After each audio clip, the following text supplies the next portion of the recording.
ይኸውልሽ እኔ ምንም የሌለው ልጅ መውለድ አልፈልግም። እኔ ለልጄ የሆነ ነገር ማውረስ አለብኝ።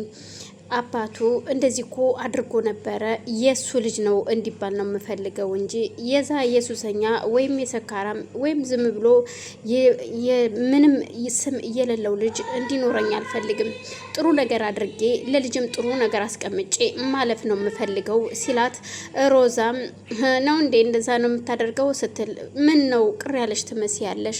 አይ በፍጹም ቅር አላለኝም ትለዋለች። እና ለዛ ነው እሺ ሮዝዬ እኔ አሁን ስራ ሊሂድ ሲላት፣ እሺ በቃ ሂድ ትለውና ስልኳ በአጋጣሚ ይጮኻል። ቆይ ማነው ስልክሽ ላይ የደወለው ለምን አታነሹም ሲላት፣ አይ እናቴ ናት እማዬ ነች ትለዋለች። እና ታዲያ ለእናትሽማ እንደ ያንሽና ንገሪያት እንጂ ምንድን ነው እርጉዝ መሆንሽን ታውቃለች አይደል ነግርሻት ሲላት፣ በፍጹም እኔ ላንተ ብቻ ነው የነገርኩ ላንተም ራሱ እኮ እንዲህ አልነበረም መናገር የፈለግኩትኝ ግን ምን ታደርገዋለህ ፕሮግራሜን አበላሹብኝ ስትለው፣ እነማን ናቸው ያበላሹብሽ? ዋናው የሚፈለገው ነገር ማርገዝሽ ልጅ በሆድሽ መያዝሽ እንጂ እኮ ሌላው ሁሉ ትርፍ ነው ይደርሳል ይላታል። እሱማ ነው ልክ ነህ፣ ግን ደግሞ ያው ትልና ግን ደግሞ ያንተ ልጅ መሆኑንስ በምን እርግጠኛ ሆንክ? ሲጀመር ያንተም ልጅ እኮ ላይሆን ይችላል ማለት በውስጧ እያወራች ነበረ። አልገባኝም ምን እያልሽ ነው ያለሽው? ምንድን ነው የምታወሪው ሲላት፣ አይ ወዲህ ነው እናቴ ጋር እያወራው ነው ትለዋለች። እንዲህ መቼ አነሳሹና ነው ስልክሽን ከእናትሽ ጋር የምታወሪው?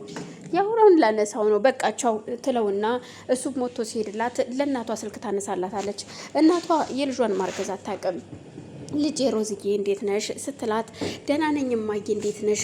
ምን ነው ደስ ያልሻት መሲል መሳ ሲላት ስትላት፣ አይ እማዬ ደህና ነኝ ያው እርጉዝ ስትላት፣ ምን አርግዘሻል እንዴ ስትላት፣ አዎ እማዬ ወይ ስላልነገርኩሽ ነግርሻለሁ እኮ ብዬ ነበረ ረሳውትኝ እና ነግርሻለሁ ያው በዚህ መልኩ አልነበረም ልንድታቂ የፈለግኩት ስትላት፣ ወይ ልጄ እውነትሽን ነው ስትል፣ አዎ ብታዪው ዴብ እኮ እንዴት ደስ እንዳለው ልነግርሽ አልችልም።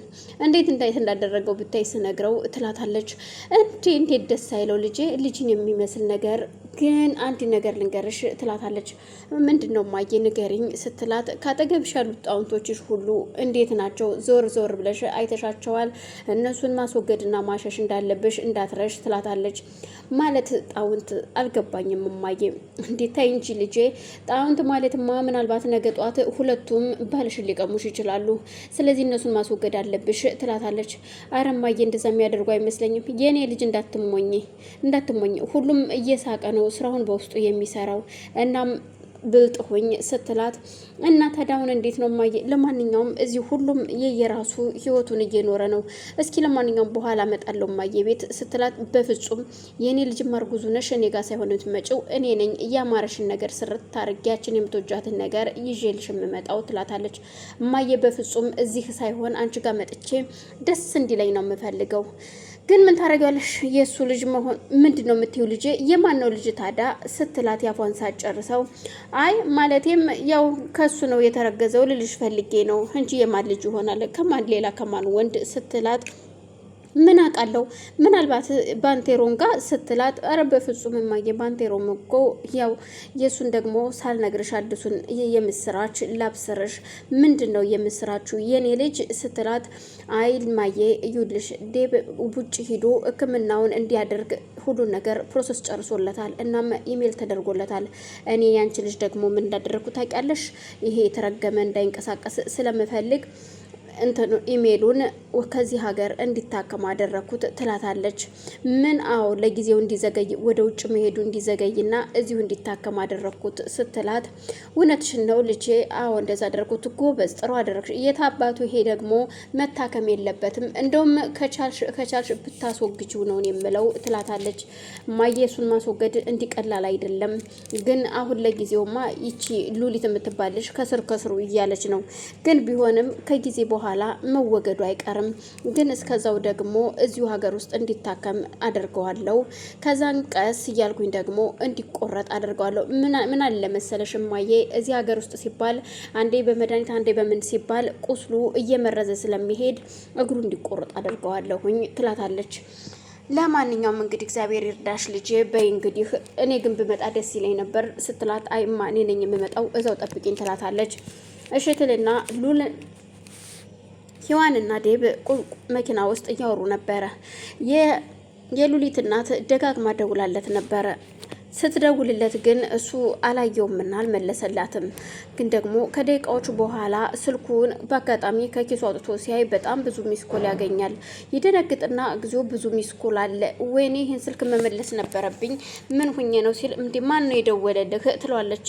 ሔዋንም የሉሊት እናት ነች፣ እሷ ነች የደወለችው። ታዲያም ችግር አለው ደውልላት፣ አሁንም ይደርሳል እኮ ትለዋለች።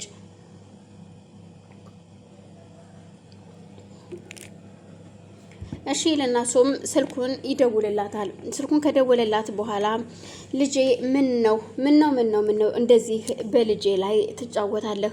በልሽ ልጄን አሁኑኑ እንድትልክልኝ አሁኑኑ ፈልጋለሁ። ልጄ አሁኑኑ እንድትመጣ ፈልጋለሁ።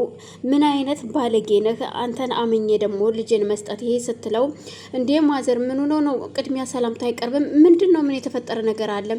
ምንም አትበለኝ፣ ልጄን ብቻ ላክልኝ። አሁን ህይወቷን ነው የምፈልገው ልጄን ትለዋለች። ምክንያቱም ሮዛ ስልኩን አንስታ ልጅሽን ውሰጅ ብላት ስለነበረ ትክክለኛ ወሬ እንደሆነ አድርጋን ያሰበችው የሉሊት እናት። ዴብ ደግሞ እዚህ ጋር ምን እንደተፈጠረና ምን እንደተወራ የሚያውቀው ነገር የለም። እንኳን ዴብ ይቅርና ሉሊት ራሷ ምንም የምታውቀው ነገር የለም። ዴብን በጣም ይደነግጣል እንደዛ ሲባል። ቆይ ምንድነው ማዘር የተፈጠረውን ነገር ለምን አይነግሩኝም? ቀስ ብለው አስረዱኝ ሲላቸው ምንም የማስረዳት ነገር የለም ልጄ፣ በልጄን አሁኑኑ ላክልኝ